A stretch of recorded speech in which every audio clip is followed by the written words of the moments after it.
যদি সত্যি সত্যি এই কথাগুলো সামাজিক যোগাযোগ মাধ্যমে যেগুলো এসছে উনি অ্যাড্রেসে বলে থাকেন, উনি এখতিয়ার বহির্ভূত কাজ করেছেন এবং অন্তর্বর্তীকালীন সরকারকে চ্যালেঞ্জ করাটা হচ্ছে একটা মিলিটারি কুয়ের সামিল, যেটা করবার ন্যূনতম কোনো অধিকার এখতিয়ার 24-এর গণ অভ্যুত্থান ওনাকে দেয় নাই, কাউকে দেয় নাই বাংলাদেশে।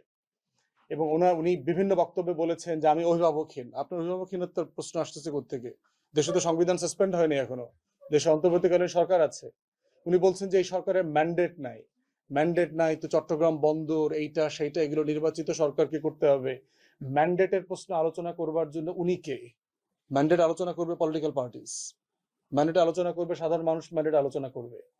আর ম্যান্ডেট নাই মানে কি? গণ অভ্যুত্থান ইটসেলফ একটা ম্যান্ডেট, যা বাংলাদেশের ইতিহাসের সবচেয়ে ম্যান্ডেটওয়ালা সরকার হচ্ছে এই সরকার, যে সক্রিয় প্রত্যেকটা রাজনৈতিক দল যেই সরকারকে অনুমোদন দিয়েছে, সম্মতি দিয়েছে শাসন করবার জন্য।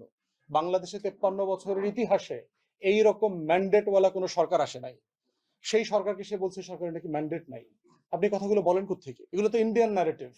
গত 10 মাস থেকে ইন্ডিয়ার গণমাধ্যমে আমরা যা যা শুনছি, যেই যেই বক্তব্য, যেই যেই শব্দে শুনছি, উনি এগুলো বলছেন। ইন্ডিয়ান ন্যারেটিভকে আবার ফিরায় নিয়ে আসার চেষ্টা করাটা হচ্ছে মির্জাফর আর লেন্দুব দর্জির মতো বাংলাদেশকে বিক্রি করে দেওয়ার চক্রান্ত।